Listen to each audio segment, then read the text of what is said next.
Bonsoir. Alors je vais vous présenter une conférence qui va vous permettre d'avoir...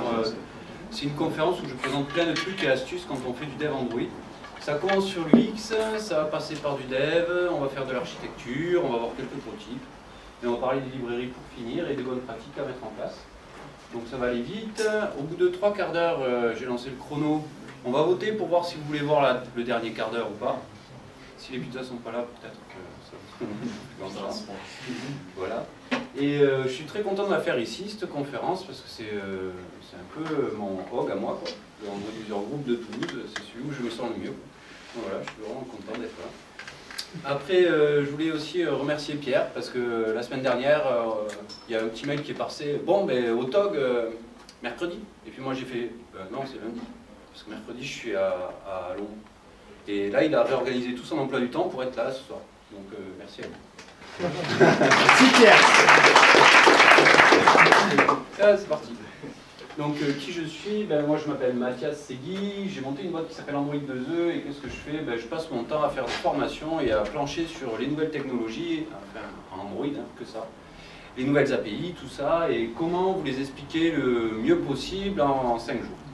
Et normalement, en 5 jours, vous avez vu à peu près toutes les problématiques qui se trouvent sur Android. Donc ça, c'est la complète, et après, j'ai séparé en niveau 1, pour 3 jours, juste, et à 4+, où on s'intéresse plus à Ice Cream et au-delà. Et cette conf, elle est dédiée à mes stagiaires, pour 2 choses, parce que c'est un peu grâce à leurs questions que je suis arrivé à monter cette conf. Et c'est aussi parce que c'est toutes les astuces et les trucs que je leur dis qu'il faut qu'ils implémentent absolument dans leurs applications. Donc voilà, c'est grâce à eux. Donc c'est parti. Le nouveau monde, Android, c'est 1 milliard de devices, 80% de part de marché. C'est le nouvel Eldorado. Le taux de pénétration pour arriver à 40% de la population au milieu dans les pays du G8, ça c'est le téléphone, les ordis, Internet, la télévision, là c'est la barre des 10 ans, smartphone, tablette. D'accord, donc on est sur du 3-5 ans. Grosso modo, ça a l'impact direct sur vos décideurs et globalement sur votre team, qui n'est pas développeur. C'est eux, ils en sont toujours à la terre et plate. Alors là, ça ne va pas bouger. Galilée. Ils ne savent pas comment ça marche Android. De toute façon, ils s'en foutent, ils ne l'utilisent pas et ce qu'ils veulent, c'est de l'iOS. D'accord, parce que c'est un peu les décideurs, c'est un peu le cœur de cible d'Apple. Et donc du coup, ils sous-estiment complètement la complexité que vous allez avoir à faire de l'Android et de l'Android propre pour tous les devices, tous les systèmes et toutes leurs versions. Ça c'est votre problème principal quand vous êtes un développeur Android. Donc, et inversement, ça veut dire que cette équipe a besoin de vous. Parce que s'il n'y a personne qui vient leur expliquer comment ça marche Android, leur produit, ça ne va jamais marcher. Ça veut dire quoi? Ça veut dire qu'il faut les éduquer. Pour ça, il faut les écouter et communiquer avec eux. Donc, je sais, le fonctionnel c'est dur, le graphiste qui a fait ses sites web pendant 40 ans là, et qui nous dit non mais moi j'ai toujours fait comme ça. C'est super dur, mais il faut quand même aller vers eux et essayer de leur expliquer comment ça marche et pour arriver à une collaboration. Ça l'important, le but là de cette équipe c'est la collaboration. Parce que on ne peut pas jouer tout seul quand on est développeur. On peut pas, il faut vraiment qu'on ait le soutien de cette équipe et qu'on marche ensemble. Sinon vos projets ils risquent de se casser la gueule. Donc ça c'était important. Alors, on va partir sur une partie un peu plus design et UX. Donc la première chose que j'ai envie de vous dire, c'est partager votre app. Ça c'est tout con, mais c'est un petit bouton de partage et ça envoie un intent par exemple. Vous allez pouvoir envoyer à votre pote qui vous dit « Ah, elle est super cette appli, tu la trouves ?» On va sur Google Play, on ne la trouve pas, c'est normal. C'est Google Play, c'est la recherche Google Play, on ne trouve jamais les applis qu'on cherche. Donc ce petit bouton, mais vraiment c'est une aide au sein de vos applications, ça a 3 lignes de code et c'est fini. Un autre truc que j'aime bien moi dans les applications, c'est quand j'ai la capacité d'aller parler directement à l'équipe de développement pour lui dire « Putain, ça là, j'en peux plus de ce bug là, si tu pouvais le corriger, ce serait super. » Ou si tu avais telle fonctionnalité, ce serait super aussi. Et donc ça, c'est rien, c'est un petit bouton aussi, quelque part, caché dans vos menus, qui envoie un mail à l'équipe de développement. C'est rien, ça coûte mais 3 lignes de code, c'est un intent. Et vraiment, pourquoi s'en passer quoi. Donc ça, moi j'aime bien les applications qui font des trucs comme ça. Après, il faut toujours penser que potentiellement Google, c'est pas votre ami. Et donc, vous êtes fait virer de Google Play. C'est triste, vous êtes triste. Mais pourquoi vous n'avez pas pensé à mettre en place un système d'update de vous-même, par vous-même?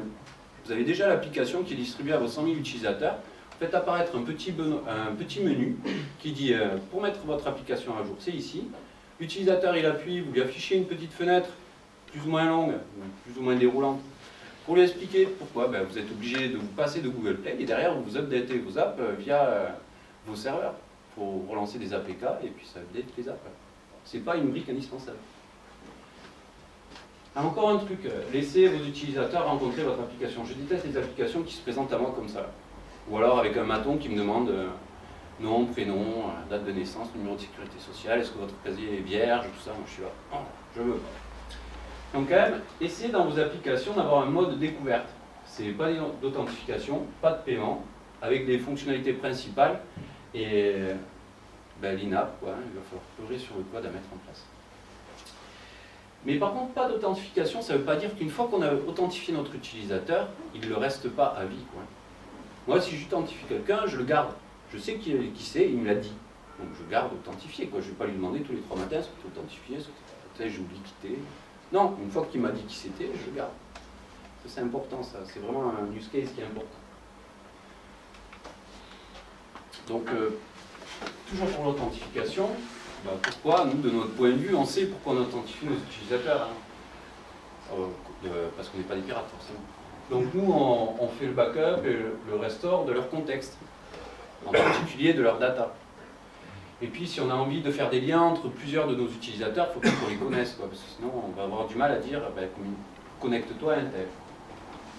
Et souvent, on a plein d'autres raisons d'authentifier notre utilisateur. Bon, qu'est-ce qu'ils en pensent, nos utilisateurs? Ils en pensent plutôt seuls. Alors, c'est la vraie vision de l'authentification au point de vue utilisateur. C'est ça. Donc, pour ça, on a plusieurs stratégies. Déjà, on a le Ghost Mode. On peut toujours authentifier quelqu'un sans lui poser une seule question. On a l'UID, l'Unique User Identifier. On le génère la première fois, on le met dans un shared préférence. Ce shared préférence, on utilise le backup shared préférence pour le stocker sur le cloud Google, qui sera partagé immédiatement sur toutes nos applications, et ça, c'est multi-device. Donc ça, c'est la première authentification qu'on met en place. Le seul désavantage que je vois, c'est que je n'ai rien demandé, qu'il n'a pas de nom. Mon utilisateur, il a une chaîne de caractères, ça peut. Par contre, je n'ai pas besoin de password, ça marche pour tout le monde, tous mes utilisateurs. C'est une vraie authentification et c'est multi-device. Et ça, c'est cool. Le deuxième mode d'authentification que j'aime bien, c'est le mode natif sur Android, c'est la Google Authent. D'accord, ça vous permet de ne pas avoir de demander à votre utilisateur un mot de passe. Ça, c'est quelque chose que j'aime bien. Le bénéfice, pas de password, pas de permission nécessaire, ça marche pour tous vos utilisateurs, parce qu'ils sont sous Android, si vous changez de plateforme, c'est bon. C'est une réelle authentification et votre utilisateur, il a un nom, vous avez même son adresse email. Une autre authentification, c'est via les réseaux sociaux, donc c'est Facebook, Twitter et tout ça. Donc parfois, ça a besoin des passwords, ça dépend des livres. Ça ne marche pas avec tous vos utilisateurs parce que peut-être vous avez des utilisateurs asociaux. Et donc eux, vous n'allez pas pouvoir les authentifier, ils ne sont sur aucun de ces réseaux. Bon, le bénéfice, c'est que c'est une vraie authentification, que l'utilisateur a un nom, et si vous les avez authentifiés via ça, vous allez pouvoir diffuser votre information via leurs réseaux sociaux. Sinon, on ne les authentifie pas comme ça. Et puis le dernier mode dont je vais parler, c'est le mode Auth from Scratch, donc c'est celui qui est dur. Alors, les désavantages, vous avez besoin d'un password, d'un username, c'est dur à coder, c'est dur à maintenir, parfois ça saigne. Et le développeur qui le met en place, il a besoin vraiment de savoir le faire. On ne peut pas prendre le stagiaire là, de 3e année de son école d'ingé pour lui dire « vas-y, tu me mets l'autre ». C'est vraiment une password sécurité. Parce que ça, c'est une brique sécuritaire qui est extrêmement importante. Et le bénéfice, par contre, c'est que parfois, on n'a pas d'autre choix que de la mettre. Donc voilà, c'est le seul bénéfice que je vois. Toujours qu'on est dans la partie comment se comporter vis-à-vis de notre utilisateur, donc sur l'authentification, et de manière plus générale, c'est l'image que vous devez avoir de vos utilisateurs. C'est Bruce Wayne. C'est votre utilisateur parfait. Bon, et vous êtes qui? Vous êtes soit Alfred, soit Lucius. Ça dépend de ce que vous fournissez comme produit. Et grâce à vous, grâce à votre app, votre utilisateur, c'est Batman. Ça, c'est l'objectif de toutes vos apps. Mais c'est aussi l'objectif de comment vous comportez par rapport à votre utilisateur. Ça veut dire que vous lui parlez de la même manière. Vous avez regardé les Batman, comment ils parlent avec ses majordomes, enfin comment les majordomes parlent à Bruce Wayne. Vous vous comportez de la même manière, vous ne les frustrez pas, vous ne les obligez pas, même si ça fait 3 fois qu'ils tombent du building et qu'ils sont tout cassés et qu'ils veulent repartir avec leur cap, vous dites ok.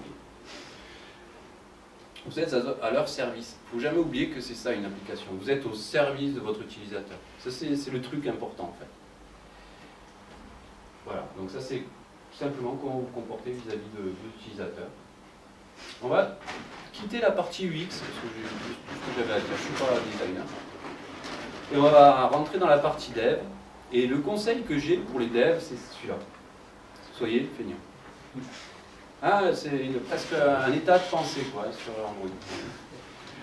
Ben, vous allez faire du lazy loading votre religion.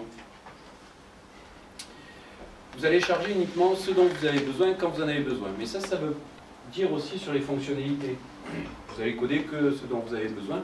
Et sur vos premières applications, vous allez vous focaliser sur vos fonctionnalités principales. Vous n'allez pas en faire 10 000, vous allez faire 2, 3 qui sont facilement compréhensibles par votre utilisateur quand il va rencontrer votre application. Et dans les futures versions de votre application, votre problématique principale, ça va être est-ce que je rajoute des fonctionnalités ou est-ce que je refais une app? Soyons simples, faisons précis, quoi. Peu de fonctionnalités. Et on va limiter ces fonctionnalités. En développement, le lazy, ça veut dire on ne va pas faire des trucs génériques pour le futur ou pour le fun. On ne va pas mettre d'usine à gaz pour le futur. Donc on se dit, ah, dans un futur, je vais faire un truc. Non, on ne le fait pas. Et on ne met pas de complexe de mécanismes complexes pour la future évolution de notre application. Si un jour on a à faire évoluer notre application, eh bien on mettra ces mécanismes-là en place, genre interface factory. On attend de faire évoluer pour mettre les choses en place. Et pour les vues, ça veut dire qu'aussi que vous allez utiliser les view stubs, que vous préférerez travailler avec des fragments dynamiques et que vous n'utiliserez pas les nested fragments parce que c'est l'enfer sur Terre à utiliser, qu'il y a des bugs dans les cycles de vie avec nos fragments à nous. Il vaut mieux faire oh coucou, changer d'activité et c'est vachement plus simple de votre point de vue de développeur. L'utilisateur il n'a rien vu, de toute façon il n'a même pas compris la différence entre changer d'activité ou changer de fragment. Restons très proches. La contrepartie à payer quand on est feignant, c'est d'être malin. C'est ça le but. Si on n'est pas malin et qu'on est feignant, ça ne marche pas. Il faut vraiment, quand on est feignant, être malin. Donc la première chose, on va être malin avec le multiversionning. Le multiversionning de nos SDK, par exemple. Donc ça, c'est notre client. Donc vous pouvez penser ça comme votre activité, votre fragment. Ça, c'est le modèle associé. Donc c'est un peu le gars qui gère les données. Mais sinon, vous pensez que ces deux gars-là, c'est les mêmes. Cela s'appelle l'activité ou le fragment. Et lui, il va vouloir faire un truc. Et on va passer par une interface. Une interface, c'est une classe qui n'a rien dans ses méthodes et qui dit juste, moi, je sais faire ça. Quand on va avoir besoin de la classe concrète de cette interface, on va appeler une factory. La factory, elle va regarder quelle est la version du système sur laquelle on est. Si on est sur Honeycomb, si on est sur Jelly Bean ou si on est sur KitKat. On renverra le maître de la France correspondant. Et ça nous renvoie cette classe-là à notre client. Pourquoi? Du coup, notre client, là, il n'a pas eu à se poser la question de sous quelle version il était. Lui, il n'a pas un if, je suppose, Honeycomb. Lui, il s'en fout. Il a utilisé l'interface, il a appelé la méthode de l'interface. Il n'y a aucune complexité dans son code à lui vis-à-vis de la version. Toute la complexité, elle s'est retrouvée là et là. Et moi, quand je fais du multiversionning, j'aime bien les booléens. Là. Donc dans value, je me fais un fichier de version où j'ai mes ressources, post-Honeycomb, post-Jellybean, post-KitKat, et je les décline en fonction des versions du système. Comme ça, dans mon code, je fais get booléen, get post-KitKat, et je comprends ce que je veux dire plutôt qu'un build.config, que j'aime pas, que j'ai jamais mis. Et si vous faites ça, les évolutions vont devenir vraiment plus faciles. D'accord ? Vos évolutions en fonction des SDK, ça va vraiment devenir plus facile à mettre en place. On va être aussi malin sur la communication, et on va utiliser le state design pattern, donc le pattern d'état, le design pattern d'état. Et pour ça, c'est quoi les états qui nous intéressent? Il y en a deux, c'est est-ce que je suis connecté au réseau, parce que si je fais un appel REST, c'est quand même mieux. Et est-ce qu'il me reste encore un peu de batterie pour le faire? Parce que si je fais mon appel et que ça tue la batterie de mon utilisateur, c'est un peu dommage pour lui. Donc je vais écouter tout un tas d'events, donc le battery low, le power connected, et surtout le connectivity change et le Wi-Fi state change. Donc ça va être écouté donc par un broadcast receiver. Qu'est-ce qu'il fait? Lui, il regarde l'état, il va vérifier l'état de la batterie exact, il va connaître la connectivité exacte du réseau, il va parler à l'objet application, et cet objet application, il va le persister. En tout cas, quand il meurt, il persiste l'état. Pourquoi? Parce que maintenant, j'ai mon état en permanence dans mon application. Donc quand je vais vouloir communiquer à ma couche COBOL, eh ben, pareil, utiliser une interface qui sait faire la communication. Donc sur mon interface, j'appelle mes méthodes de communication. Et par contre, quand je vais vouloir faire concrètement cette communication, je vais appeler une factory, encore une fois. Et qu'est-ce qu'elle fait? Elle demande à l'objet application, c'est quoi notre état là? C'est quoi notre état de connectivité? C'est quoi notre état de batterie? Donc ça, soit il était là quand le broadcast receiver s'est réveillé, donc il est en mémoire vive. Sinon, il va le chercher en mémoire morte, il se le charge et il le renvoie à la factory. Et la factory, en fonction de si j'ai du Wi-Fi, si j'ai pas de Wi-Fi, si j'ai pas de connexion, ben, elle va renvoyer une implémentation particulière de ma brique de connexion. Donc du coup, ma couche COM, elle est contente. Elle appelle ces méthodes qui mettent en place cette connexion de manière transparente pour elle. Elle veut faire sa requête de renvoi à un utilisateur ou retrouvement à un utilisateur. Ben, si elle n'a pas de connexion, elle va se retrouver avec une erreur. D'accord? Ça aura une erreur, cette méthode, elle fera rien. Si elle a le Wi-Fi, elle va dire plein de trucs dans sa requête. On n'oublie pas qu'on est plutôt branché sur la big cookie stratégie. La big cookie stratégie, c'est dire je vais faire plutôt un seul appel réseau que 12 appels réseau ou 20 appels réseau. Il vaut mieux un seul gros appel réseau avec beaucoup de données qui transitent que faire tout un tas de petites requêtes. Parce que, regardez Reto Meyer de l'année dernière. Donc toujours avec cette communication, on va être malin. Donc on va rajouter déjà une version sur nos URL. Pourquoi? Parce que le jour où vous changez vos données, votre tuyau de données, il faudra changer votre tuyau. Alors soit vous oubliez toutes les anciennes applications, parce qu'elles ne vont plus pouvoir consommer les mêmes données, vu que vous les avez changées de format. Soit vous continuez avec votre versionning et vous utilisez plusieurs tuyaux. Le tuyau 1 avec mes vieilles données, le vieux format de mes données, le nouveau format de mes données, le encore plus nouveau format de mes données. Et aucun de vos utilisateurs n'est pénalisé. S'il n'a pas voulu mettre à jour son application, il continue à recevoir des données. Après, vous allez rajouter les timestamps de chaque côté. Pour savoir les timestamps de vos données. Quelle est la dernière heure où vous avez eu vos données à jour de chaque côté. Et vous allez faire des requêtes sur vos timestamps. Ça veut dire, moi je voudrais les nouvelles, quand on parle au serveur, moi je voudrais mes nouvelles données à partir de tel timestamp, à partir de telle heure. Plutôt que de récupérer toute la base de données à chaque fois, on dit non, je veux juste le delta. Et on va rajouter notre statut de connectivité dans notre requête. Pourquoi? Parce que pour la prefetch stratégie, grosso modo, en fonction de si vous avez du Wi-Fi ou si vous êtes en Edge, vous n'avez pas le même nombre de kilos de bits qui vont transiter là. Donc vous ne demandez pas la même donnée. Okay, c'est votre serveur qui va vous répondre. L'exemple typique, c'est que vous faites une application de programme télé. Si vous êtes en Edge, vous allez dire je vais lui renvoyer uniquement les 4 prochaines heures et sa soirée. Si je suis en Wi-Fi, je renvoie les 15 prochains jours. C'est ça l'idée de base. Donc il faut bien que le serveur il connaisse votre connectivité. Vous allez utiliser JSON et gzip, parce que JSON c'est un peu ce qu'on utilise tout le temps, et puis le zippé, ça mange pas de pain et ça économise la bande passante.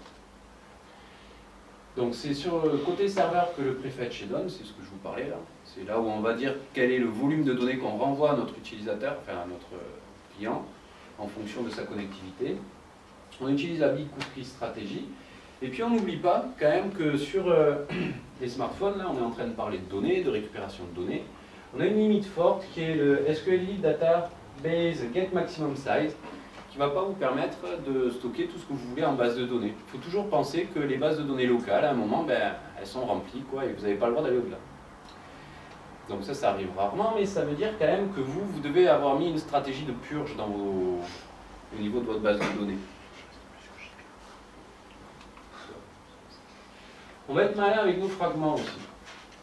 Donc on va rediriger les layouts et graver dans le marbre combien de fragments on affiche. Parce qu'il n'y a rien de plus terrible que les applications où on sent le développeur qui est en train d'analyser l'application en fonction de tout un tas de variables pour dire oui j'affiche un fragment, ou 2 fragments, ou 3 fragments. Ça c'est l'enfer sur Terre et c'est vraiment pas à faire. Et après il n'y a rien de pire qu'avoir des layouts partout. Dans tous mes layouts-large, layout-x large, layout large-portrait. Donc ça c'est des trucs qu'il faut pas. Donc pour ça, vous centralisez vos vrais layouts dans res/layout. Et après, vous utilisez que des fichiers de redirection qui ne sont d'ailleurs pas dans layout, mais plutôt dans value. Et ces fichiers de redirection, ils disent quoi? Ils disent, moi, j'ai un item qui s'appelle main activity, qui est de type layout, et qui va rediriger vers layout one pane, donc un fragment. Donc je suis bien dans rest layout, donc je redirige bien vers la stratégie où j'ai qu'un fragment. Par contre, quand je suis en landscape, en large, en X large, mais la main activité, qui est toujours de type layout, il va rediriger vers two pane, donc deux fragments. Et le deuxième truc, c'est que j'ai mis un booléen dessous et je dis est-ce que je suis two pane ou pas. Donc si je redirige vers one pane, ben non, je ne suis pas two pane. Et si je redirige vers two pane, ben ouais, je suis two pane. Ok? Ça c'est la base. Et maintenant, qu'est-ce que vous faites dans votre activité? Ben, vous faites set content view de r.layout main activity. Et automatiquement, ça va rediriger vers votre fichier de ressources qui redirige vers le bon layout. Donc là, vous avez évité toute la duplication de code de vos layouts parce que vous êtes dit, ah, dans large, il m'en faut un, dans X large, il m'en faut un, dans X large, portrait, il m'en faut un autre. Vous les avez tous mis là, donc vos layouts, vous savez où ils sont, où est-ce qu'ils sont écrits. Et vous avez utilisé la redirection pour que ça parte vers le bon. Et puis la deuxième chose, c'est get ressource, get booléen, r.booléen.toPane. Alors si vous en avez n, vous mettez un int. Et là, vous récupérez directement. Et ce qui est bien, c'est que dans votre fichier, là, ben, vous savez exactement combien de panneaux vous avez. Donc c'est le bon endroit pour stocker cette information. Après, continuons à être malin, on va être malin avec les styles.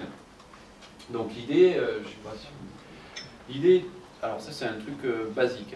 C'est nos styles, on va hériter des styles de la plateforme. Les styles de la plateforme, on va construire MyBaseTheme. On va surcharger MyBaseTheme pour obtenir MyTheme. C'est écrit dans... Même Google, ils ont fait une doc pour nous écrire ça. Proprement. Du coup, qu'est-ce qu'on va faire? On va faire la charte colorimétrique des couleurs. Et puis, cette charte colorimétrique, on va en définir une qui est référente color. C'est, ben, moi, pour mon background de TextView, quelle couleur j'utilise de la charte colorimétrique. On fait une double indirection. Et puis après, j'ai toutes mes dimensions. De ça, je vais en construire mes styles. Mes styles, je vais les faire porter par mon thème en surchargeant ben, les TextView, les edit text, les boutons. Tout, et pour chacun, je peux décliner si je suis titre, warning, bon, error, c'est pas la peine, ça y est déjà. Mais voilà, donc, je peux faire en fonction de mes boutons tout un arbre de style. Donc, ça ressemble à des trucs comme ça. Et du coup, moi, dans mon TextView, qu'est-ce que j'ai? Ben, j'ai un TextView qui a un style particulier pour s'afficher. Donc tout son comportement, en fait, est extrait du layout pour mettre dans des fichiers de style. Et moi, dans mon layout, je fais enfin ce que je dois faire dans un layout, c'est-à-dire me concentrer sur le placement de mes composants graphiques. Un layout qui est pourri par des lignes de code de type « ouais, moi, mon padding, c'est ça, ma marge, c'est ça, ma couleur de fond, c'est ça ». Après, derrière, quand on place les composants graphiques, qui sont l'objectif du layout, deviennent extrêmement durs à lire. D'accord? Donc, c'est l'idée d'Android Annotation de dire, quand vous arrivez sur des classes où il y a énormément de lignes de code à mettre, à lire, vous mettrez vraiment du temps à les modifier. Alors que si vous arrivez sur des classes toutes petites, ben, vous mettrez plus de temps, vous mettrez moins de temps à arriver à les modifier. C'est je lis, j'ai un facteur de 1 à 10 entre ce que je lis et ce que j'écris. Donc plus c'est long à lire, ben, plus vous mettrez de temps. Et si vous faites ça, les changements vont devenir vachement plus faciles. Bon, du coup, on a été malin avec notre style, mais il faut être consistant, donc cohérent globalement. Ça veut dire quoi? Ça veut dire que quand même on utilise souvent ben, des composants natifs, les sliders, les toss, les action bars, les drop-down. Et ça, c'est dommage d'avoir le drop-down du style, je sais pas moi, thème, par exemple, sous Ginger, alors qu'on a mis l'action bar et tous les trucs qui vont bien, les primary colors avec la nouvelle lib là. Et puis on a une fenêtre de dialogue noire, machin, ou un toast noir à écrit gris. Donc ça, il faut être cohérent globalement sur tous ce que vous utilisez, comme ben, les dialogues et tout ça, les composants natifs. Quoi. Et du coup, eux aussi, il va falloir les surcharger avec des styles. Donc ça, c'est l'exemple pour les drop-down item style, mais normalement, il faudrait qu'on le fasse sur tout. Sur vos toasts, c'est important, là, les toasts, ça ne mange pas de pain, faire une classe qui s'appelle MyToast, dans laquelle il y a une statique qui fait make text, là, et qui vous met un layout en fond de votre toast, pour que quand on voit votre toast, on repère immédiatement que c'est votre application. C'est 10 lignes de code, c'est vraiment super simple à faire. Donc ça, pareil, c'est à faire. Et une fois qu'on a dit ça, ben, on se dit, bon, ok, mais alors les styles, quand même, moi j'ai vu la doc, le fichier de style c'est 2500 lignes, le fichier de thème c'est 1703, je ne vais jamais y arriver. Et bien on va utiliser des outils, parce que sinon c'est l'enfer. Et donc je vous ai mis en petit, mais vous avez la conf sur SlideShare, je dis déjà. Donc vous avez en petit tout un tas de trucs qui vont vous aider pour le faire, et en particulier Android Asset Studio. Et ça va nous permettre d'être cohérents globalement sur notre application. Et c'est important. Vraiment, c'est dans les détails que tout se joue.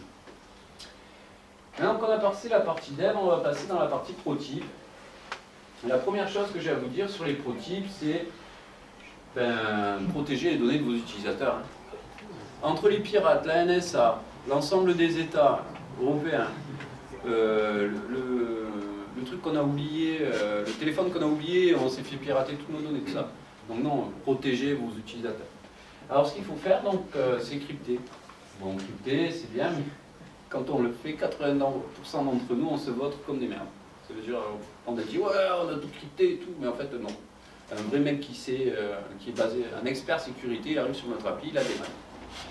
Donc du coup, on va plutôt utiliser des libres, si on veut faire ça. Et moi, j'aime bien Marc Murphy, parce que c'est un mec qui m'a... C'est lui, son premier bouquin que j'ai lu sur Android, et donc c'est lui. Et je l'ai vu en cours l'année dernière, il nous a vendu son premier, donc moi aussi.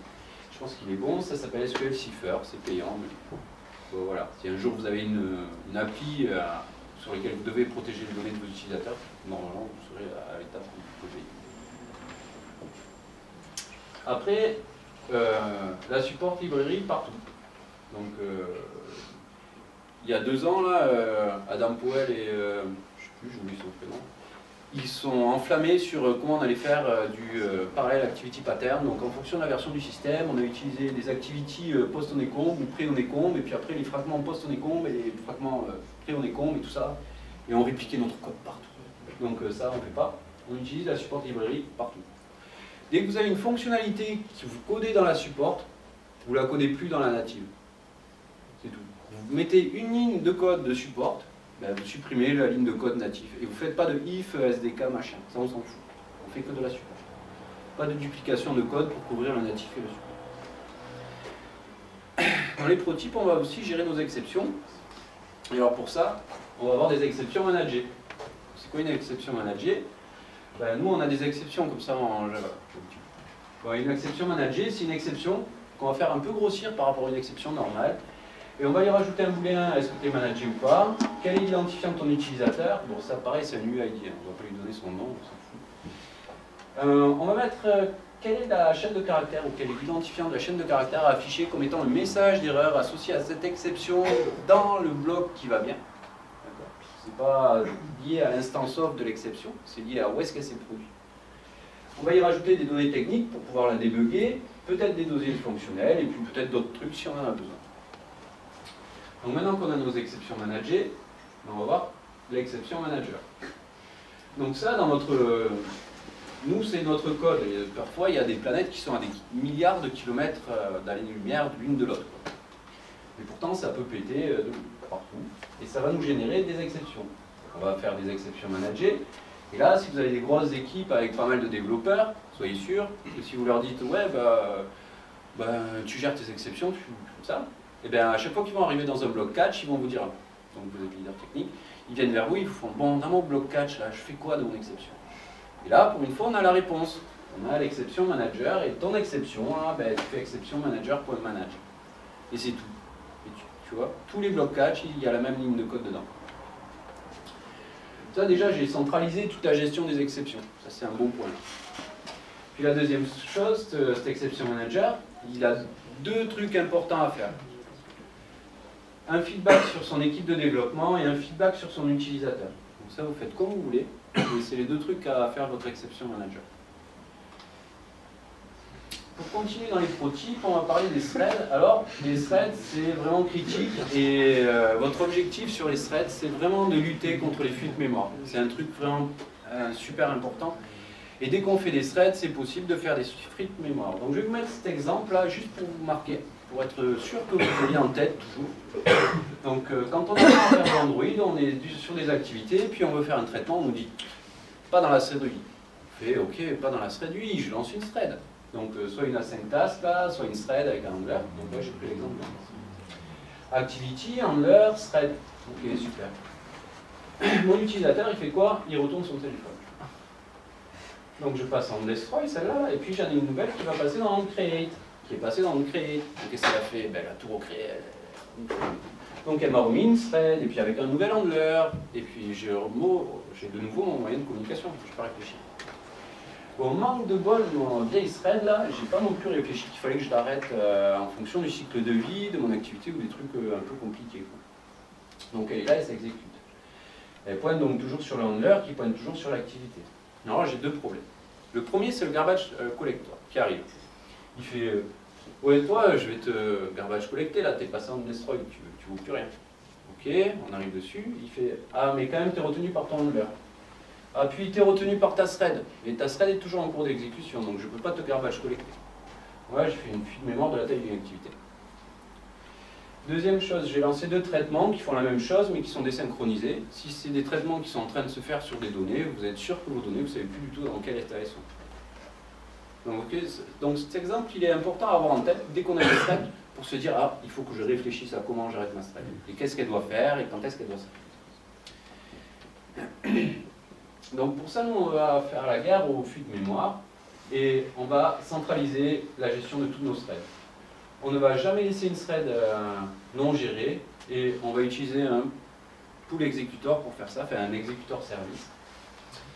Et c'est quoi un executor service? C'est un truc où on dit executor, new fix thread, on donne le nom de thread, le pool quoi. Et puis on lui dit quelle est la thread factory à utiliser. Et derrière, quand on a un runable, pour qu'il s'exécute, on prend notre exécutor, on fait submit du runable et ça s'exécute. Ça arrive dans un pool, là, il y a une queue. Si tout le monde est occupé, ben, on attend sagement d'effectuer notre traitement et voilà. Okay, et donc ça, c'est comment on centralise la gestion de nos threads. Quand on centralise nos threads, il faut vraiment faire attention à comment on les poutre. C'est là le point clé. Là. Le point clé, c'est d'arriver à détruire cet objet pour qu'il détruise tous nos threads. Alors on a deux types de threads. On a les threads qui doivent s'arrêter quand l'application s'arrête et les threads qui doivent continuer leur traitement. Genre je suis en train d'enregistrer en base de données mon objet métier. Celle-là, il faut qu'elle continue. Je suis en train de faire une requête web pour savoir quelle est l'image à télécharger ou récupérer des trucs. Ça, celle-là, on les tue. On les tue. D'accord ? Donc en fait, vous avez deux pools exécuteurs. Celui qu'il faut tuer impérativement quand l'application meurt et puis l'autre qu'on va laisser vivre. Ben, du coup, on va parler d'architecture. Et en architecture, ben, on a des objectifs.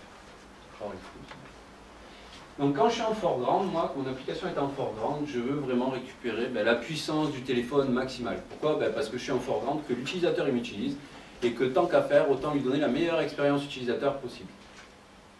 Par contre, dès que je pars en background, ah ben là, je vais vouloir me réaliser toute la mémoire possible pour que la prochaine application qui arrive en foreground, elle ait toutes les ressources matérielles. Du coup, moi, mon objectif, c'est de me déréférencer le plus de choses possible. Et arrêter le plus de traitements, et arrêter le plus. Et enfin, la dernière chose que je veux, c'est éviter un démarrage à la Eclipse, et donc je veux les IDD tout, et le plus possible. Pour ça, ben, j'aime bien les architectures organisées. Alors, moi je suis très N-tiers, mais c'est la même idée pour MPP. C'est vraiment les mêmes façons de penser. C'est-à-dire, on va faire des couches qui ont des relations entre elles de dépendance, et chaque couche a un contrat à remplir. C'est ça, les deux modèles, c'est la même pensée. Alors moi je suis plutôt N-tiers, donc je vous présente la N-tiers. Donc j'ai la couche transverse avec mes objets métiers, mes outils, mon exception manager. Et puis dans le reste de mon application, j'ai ma couche vue et son modèle. Donc mes vues, moi, elles sont toujours gérées par des modèles. La vue affiche les données, le modèle gère les données, activité fragment et le modèle associé.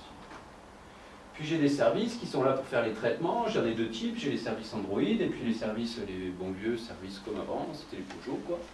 On verra ce qu'on en reparlera tout à l'heure. Et eux, ils parlent soit la couche de com, soit la DO. Et puis j'ai aussi des broadcast receivers en haut qui sont en train d'écouter tout un tas de... C'est la NSA quoi. Et puis en fonction, elle démarre des services ou des activités. Et surtout, j'ai un objet au-dessus qui est le chef d'orchestre de tout ce beau monde, c'est mon objet application. D'accord ? Et ça, c'est mes architectures en gros. Alors maintenant, j'ai dit... C'est bon ? Maintenant, j'ai dit que moi, je voulais tous les îloter. Alors comment je fais ça? J'ai ma vue, mon modèle, et puis je vais passer en fait, par mon service manager. Et je vais dire, est-ce que tu pourrais pas me filer le service Toto? Lui, il instancie, il se lie, enfin ça dépend ce que c'est, mais normalement il instancie ou il se bind à mon service Toto. Donc il récupère un pointeur sur lui, il me renvoie son pointeur, et moi je peux enfin parler à Toto. Donc vous pouvez utiliser des callbacks, mais alors là ça devient vraiment extrémiste, quoi. Sinon vous pouvez vous passer des callbacks.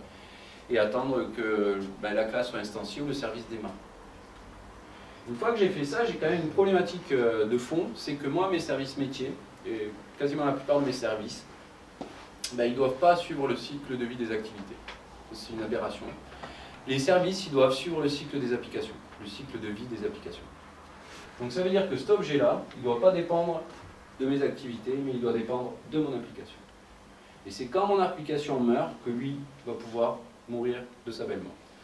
Tant que les activités se succèdent et tout ça, il n'y a pas de raison que mes services métiers disparaissent. Okay, c'est vraiment un truc de fou. Hein. Maintenant, quand je fais un truc comme ça, ma problématique principale, c'est que je suis en train de créer un monstre ici, qui est en train de retenir tout un tas de services. Et ce monstre, il faut savoir comment je le dégomme. Donc pour ça, j'ai le one second pattern. Le one second pattern, c'est dire que dès que j'ai une vue qui démarre ou qui s'arrête, elle appelle l'objet application, et en particulier son boolean isActivityAlive, et lui dit sur onStart, je suis en vie, et sur onStop, je suis plus en vie. Depuis l'API 17, on a l'Activity Lifecycle Callback qui a été créé exprès pour ça. Une fois que lui passe à false, j'arme un runnable que j'appelle mServiceKiller, et je vais utiliser un handler pour le poster dans ma thread dans une seconde. Qu'est-ce qu'il fait lui?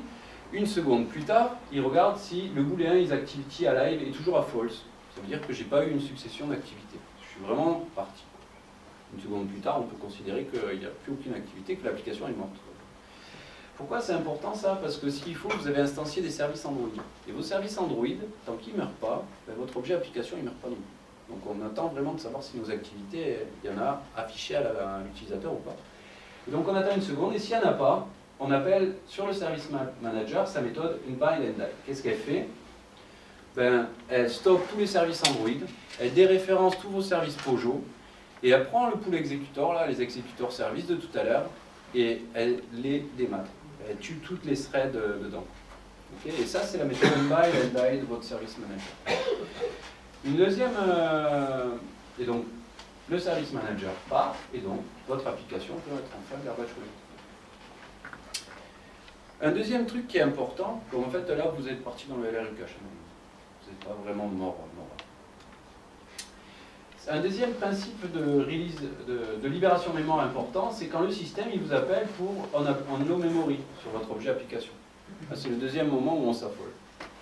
Et là, on prend le service manager, on ne réfléchit pas et on fait le unbindAndDie, comme ça. Pourquoi? Parce que derrière vous en foutez, vous les loadez tout. Donc la prochaine fois que vous aurez besoin d'un truc, vous réveillerez votre service qui va se recharger, qui va se réinstancier, qui va vous renvoyer la réponse. L'utilisateur il sera un peu pénalisé, mais vous l'avez sauvé. Vous lui avez sauvé sa vie. Donc, il n'y a aucun problème. On va continuer sur les services et la notion de thread de traitement. D'accord? Donc jamais dans la thread UI, tout ça. Donc nous, qu'est-ce qu'on veut faire? On veut être asynchrone. Ça qu'on nous répète tout le temps quand on est en développement. Donc on veut tous être asynchrone. Les vues lancent des threads parce qu'elles vont vouloir faire un traitement. Les services lancent des threads parce qu'ils lancent des traitements. La couche de com, elle lance une thread parce qu'elle parle sur Internet, forcément elle lance une thread. La DAO, c'est une écriture disque. Donc ça, c'est asynchrone, je lance une thread. Donc grosso modo, je suis en train de faire thread, de thread, de thread, de thread, 12 heures. Et ça marche très bien si vous avez une très grosse équipe. C'est du truc, vous le verrez apparaître comme ça par miracle. Alors là, on est vraiment au maximum du maximum qu'on peut faire. Ouais, encapsuler 12 threads pour faire le traitement, c'est pas bon. Donc en fait, on a une règle d'asynchronicité. C'est le service, c'est au niveau de la couche service qu'on met en place la synchronicité. Ça veut dire que chaque méthode de chaque service lance une thread. Le corollaire, c'est que les threads ils sont lancés nulle part ailleurs. Je ne veux pas une seule thread dans ma couche com, pas une seule thread dans ma couche DAO, pas une seule thread dans ma couche. Tout est lancé au niveau de vos services. Bon, ça, c'est un petit corollaire. Avant, comment on faisait? On avait notre vue qui avait son modèle. Donc lui, il gère les données, c'est lui qui appelle les services. Donc il prend son modèle et puis qu'est-ce qu'il faisait? Get human service, get human toto, je récupère human, puis je fais text view human name, set text, human get name. Okay. Voilà Quand j'ai fait getHumanService, getHuman, j'ai fait un appel à mon service qui est asynchrone, donc c'est sûr il ne me répond pas. Donc là, je suis on fail. Comment il faut faire maintenant? Ben, on fait pareil, on a notre vue, son modèle, et qu'est-ce qu'il fait? Il fait do something, getHumanService, getHuman, Toto. Et s'il a besoin de cet humain-là, il ne peut pas continuer sa méthode parce qu'il a fait son appel au service, qui est asynchrone. Et donc j'attends le retour. Et j'attends le retour dans une méthode qui s'appellera do something partout, qui prend en paramètre l'humain que j'attends. Et là, je vais faire human, getName, et puis je vais pouvoir affecter ce nom à ma texte. D'accord? Et là, je suis bon. Toujours sur les services, une petite question qu'on va pouvoir se poser, c'est est-ce que nos services sont des services Android ou pas? Ça, c'est pas clair. Parce que Android, le truc magique sur Android, c'est qu'on nous a dit il y a une classe service. Donc tous les mecs qu'on a pensé service métier, service Android, quoi. C'est fait pour. Nous, nos services, ils ont besoin de finir leur traitement, d'être instanciés à la demande, de persister leur instanciation et de suivre le cycle de vie de l'application et pas des activités. Okay. Ça, c'est ça notre besoin. Maintenant, sur les services, on a le choix. Soit on fait des singletons, soit on fait des services Android. Un singleton service, c'est quoi? C'est un bon vieux Pojo, normal, hein, une classe qui hérite d'objets, et dans lequel on va mettre nos méthodes métiers. Donc ça, il faut juste que j'en assure l'unique instantiation. Alors, à éviter les enums, c'est des classes qui prennent 2 fois plus de taille en RAM pour s'instancier. Si vous le faites en statique avec le bon vieux pattern du singleton, vous allez prendre ce pointeur-là et vous allez le mettre dans votre mémoire statique. C'est peut-être pas un truc intéressant. Mais par contre, vous, de toute façon, vous utilisez un service manager. Donc, if mon service est nul, j'instancie mon service. Et là, vous avez l'unique instantiation de votre service, si on ne veut pas le récupérer par ailleurs. Donc, c'est plutôt, moi, par le service manager que j'assure l'unique instantiation. En face, vous avez les services Android. Les services Android, quand ils sont en train de s'exécuter, il faut savoir qu'ils vont être persistés dans le LRU cache et donc tout votre processus le plus longtemps possible. Donc ça va à l'encontre de l'idée de je libère la mémoire pour les autres. Donc surtout si vous avez des services Android qui s'exécutent, pensez à avoir un process séparé pour votre IHL. Si vous êtes, voilà, encore une fois extrémiste. Donc voilà, il y a cette problématique-là qu'on a en tête. Maintenant, je me pose des questions. Est-ce que j'ai besoin d'être lancé par le système? Alors, si j'ai besoin d'être lancé par le système, auquel cas je suis un service Android. Ça, c'est sûr. Est-ce que j'ai besoin de faire du cache de data? Alors là, j'ai le choix. Je peux faire très bien du cache de data avec un service Android, c'est cohérent, ou juste avec mes Pojo, là, ça marche aussi. Est-ce que j'ai pas de besoin particulier? Là, je suis carrément un service singleton, un service Pojo. Pourquoi? Parce que quand même la couche service, elle prend pas mal de choses en ligne de code, en elle, et donc elle monte en RAM, et elle sera toujours plus lourde en RAM qu'un bon vieux Pojo. Et donc, dans ce choix-là, autant mettre un Pojo. Maintenant qu'on a vu tout ça, on va faire un exemple d'architecture REST. Donc moi, j'ai ma vue qui a son modèle, donc elle affiche les données, lui les gère. J'ai un service de données, j'ai un service de mise à jour des données, j'ai ma couche de DAO, j'ai ma couche com, et j'ai mon service manager. Donc ma vue et mon modèle, bon je ne parle pas d'application, mais il y a. Qu'est-ce qu'il fait? Il appelle service data, donc il passe par lui, qui fait un start ou un bind, ou qui l'instancie, et il lui fait est-ce que tu pourrais pas m'envoyer mes données? Et là mon objectif c'est d'aller récupérer mes données en base de données, pour avoir le temps de réponse le plus court pour afficher les données les moins obsolètes à mon utilisateur. Ça c'est pour enrichir son expérience utilisateur. C'est les applications qui vous disent, en train de charger une barre là, attends, je vais chercher les données sur Internet. Et toi, tu n'as même pas Internet. Et tu voudrais juste voir l'horaire de la marée, là. Donc ça, c'est des trucs, c'est frustrant. Donc on va toujours dans notre base de données, parce que c'est là où on a mis nos données de cache. Encore pour l'expérience utilisateur. Forcément, elles y sont, donc on nous les renvoie. On fait du caching au niveau du service data. Donc on instancie cette liste d'objets au niveau de notre service data. Et je renvoie ces données, soit par intent, soit par un event, à mon modèle. Là, je peux me retourner, je m'en fiche parce que j'ai fait du service data, j'ai fait du caching sur le service data. Lui, il est indépendant de l'activité. Donc la prochaine fois que mon modèle me demande mes données, le service data, il renvoie le caching. Il ne se pose pas la question. Maintenant, le service data, il continue son processus et puis il appelle le service updater et lui dit est-ce que par hasard, on aurait envoyé les données les plus à jour à notre utilisateur? Donc le service updater, il dit je sais pas, je vais voir. Il va voir, il récupère les données, ou pas, et puis il les met directement en base de données. Voilà, j'ai mis un système avec mon service data pour savoir quand même les données, machin. Vous avez les content observers, les curseurs qui ont des trucs exprès.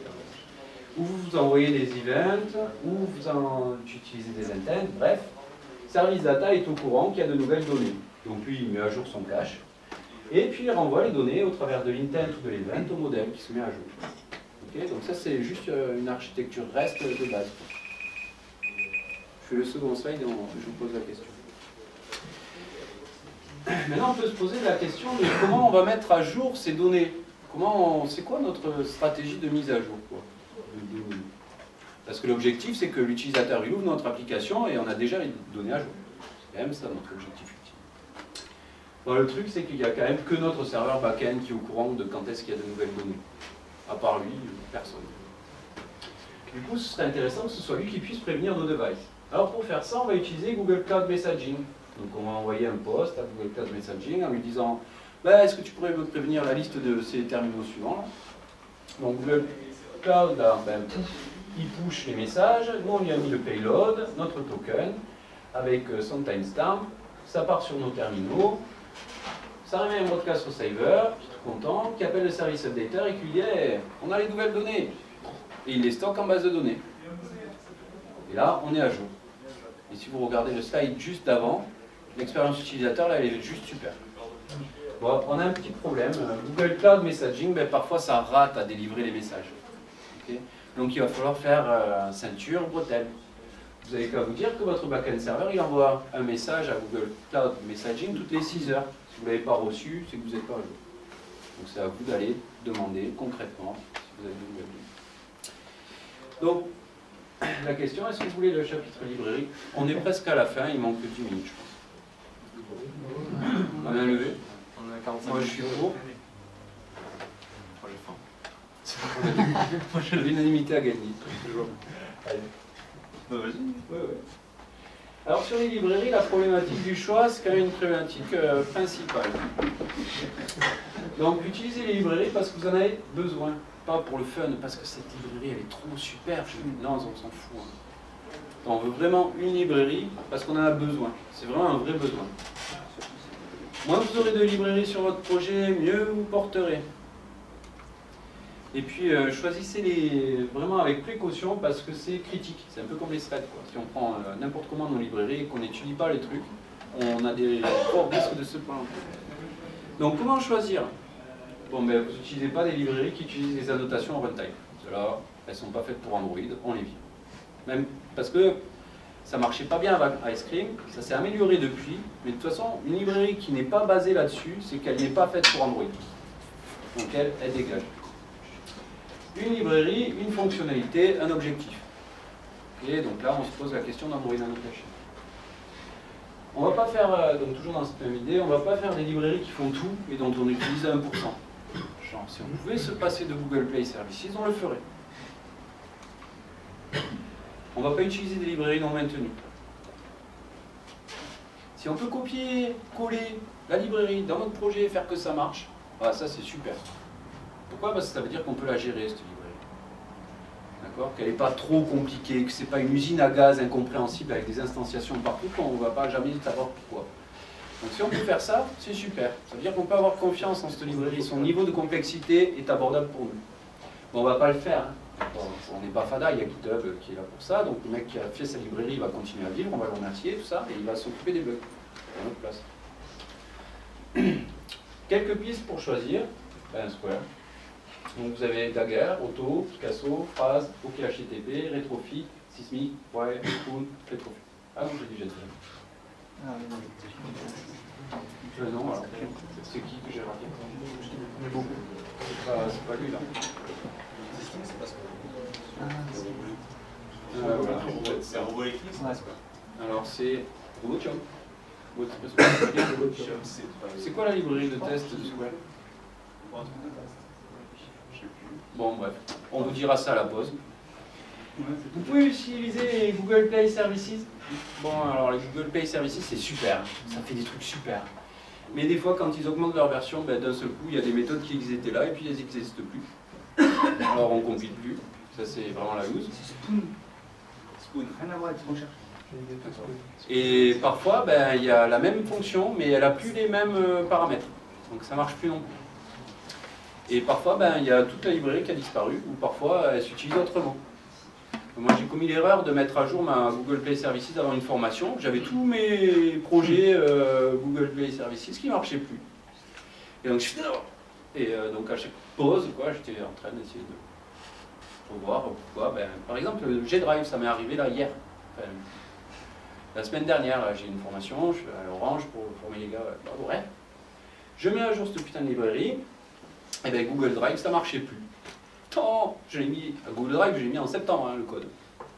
Avec un dev byte fait à la suite des Google I.O. par la nana de là, c'est pas possible. Bon, bref, on va les utiliser quand même. Sinon, on peut utiliser Venbus, JSON. Jackson, bon, c'est vachement moins rapide que JSON. SAC, c'est DOM, mais vous avez des parseurs XML, XML parseurs, comme ça, dans le système. On va utiliser Sugar ORM et ORMLite. Pour les petits projets, ça va être vachement plus facile au niveau de nos bases de données. On va utiliser Crashlytic ou Accra, comme vous voulez, pour votre bug reporting. Moi, c'est mes préférés. Et puis, il y a un truc qui est super, là, c'est une librairie que j'aime beaucoup, c'est Android Social Network. Ça va vous permettre de gérer LinkedIn, Facebook, Google+, Twitter, au sein d'une même librairie avec comme les capteurs, on a un Social Manager. Donc celle-là, moi, je compte beaucoup dessus parce que c'est hors de question que je me retape la librairie Facebook que je m'étais tapée il y a 4 ans et que je me disais mais c'est pas possible, elle est faite par un stagiaire et que tu es obligé de commenter des lignes de code pour que ça marche. Donc ça, vraiment, ça j'en veux plus. Donc si j'ai une librairie entre moi et Facebook, ce sera super. Après, j'ai utilisé SQL Cipher.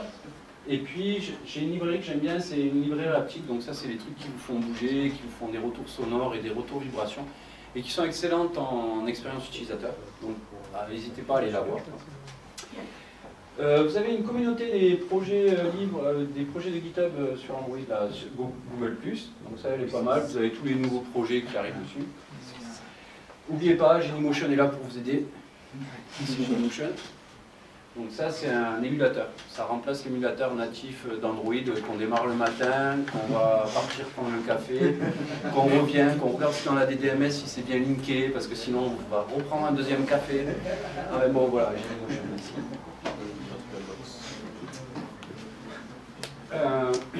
Pour des librairies sans réputation, allez voir le code. Si c'est codé avec les pieds, c'est pas la peine de... Et puis il y a un truc qui est un peu touchy, je ne sais pas si vous avez fait du Maven à une époque, mais quand on tirait nos arbres de dépendance pour voir si Hibernate il utilisait Log4j dans telle version et que tel autre lib elle utilisait Log4j dans telle autre version, et bien c'est la même chose sur Android. Il ne faut pas oublier que vous tirez des arbres de dépendance et que donc moins vous mixerez ces librairies-là, moins vous aurez de chances d'avoir des trucs complètement incohérents. C'est pour ça que j'aime bien travailler avec que les outils de Square. Okay, donc, parce que j'ai toutes les librairies qui sont toutes cohérentes entre elles. Je ne vais pas faire une librairie. Quelques bonnes habitudes et c'est quasiment fini.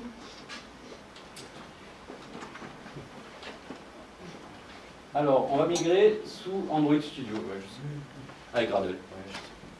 Pourquoi? Parce qu'il y a le système des serveurs là, qui est excellent, ça va nous permettre de pouvoir construire des applications en un passage de build, l'application payante, l'application avec des in-app, l'application avec le freemium. Et on va pouvoir faire plein de serveurs. Si vous avez du code C à compiler en un seul passage de build, vous pourrez l'avoir compilé en Intel, en AMD, en je sais plus quoi. Donc voilà, donc ça c'est vraiment pourquoi on va choisir Android Studio. Et puis on va toujours préférer faire rebooter notre PC que cracher Eclipse. Non, le contraire. C'est sûr. Non mais voilà, bon, ça c'est la mode du moment. Les mecs de JetBrains espéraient vraiment que sur ces Google I.O. là, Android Studio passerait à la release et puis ils ne l'ont pas eu. J'ai dit triste pour eux, mais ça arrivera bien un jour. Et pourquoi? Parce que vous avez à le faire, c'est le moment, c'est le moment des migrations. Vous avez encore un an, et bientôt on va tous tourner sur Utilisez les réseaux sociaux pour diffuser votre application. Alors là, j'ai pas grand chose à dire, parce que c'est vrai que ça marche. C'est expérimental, c'est empirique. Utilisez la stratégie in-app pour faire de l'argent, même si c'est super excellent à faire sur Terre. Pourquoi? Parce que c'est là où l'argent se fait le plus. On va utiliser l'intégration continue et la chaîne bêta et alpha pour notre app. Donc on va utiliser Git, on va utiliser Gradle, on va faire de l'intégration continue, sûrement avec Jenkins. On va utiliser le SDK de test d'Android parce qu'il fait plein de trucs quand même. Puis on va utiliser d'autres livres comme Robotium Expresso ou Robot électrique en fonction de nos goûts et de nos besoins. On peut, si on est Capgemini, utiliser Rational Mobile parce que ça a l'air super, mais bon, à tous les coups, ça coûte un bras, voire les deux, voire 3 vies. Et on peut utiliser nos utilisateurs. Et ça, c'est quand même une façon de tester que je trouve vraiment pertinente. Quand on a fait toute notre chaîne d'intégration continue et tout ça, nos utilisateurs, il faut penser qu'on va pouvoir les utiliser pour qu'ils testent notre application. Beta channel.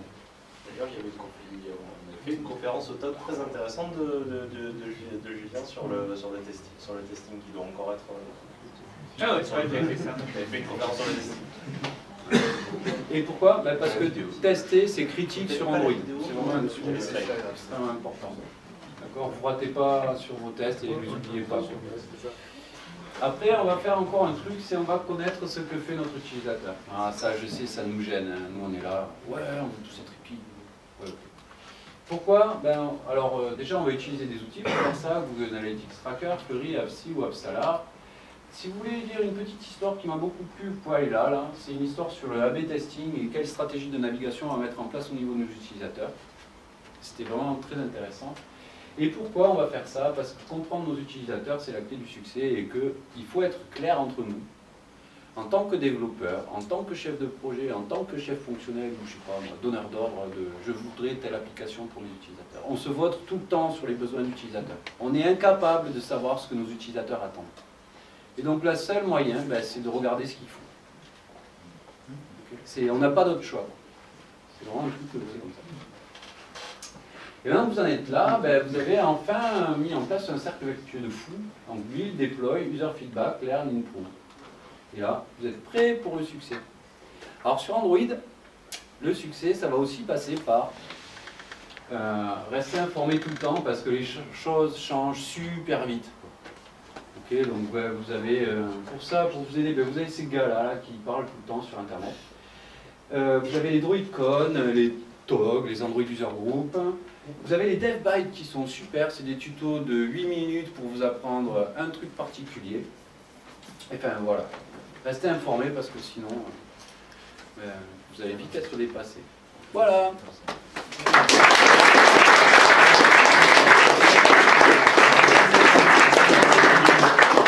57 minutes, ok. Précision. Bien ouais, bien ouais. Pizza. Ouais.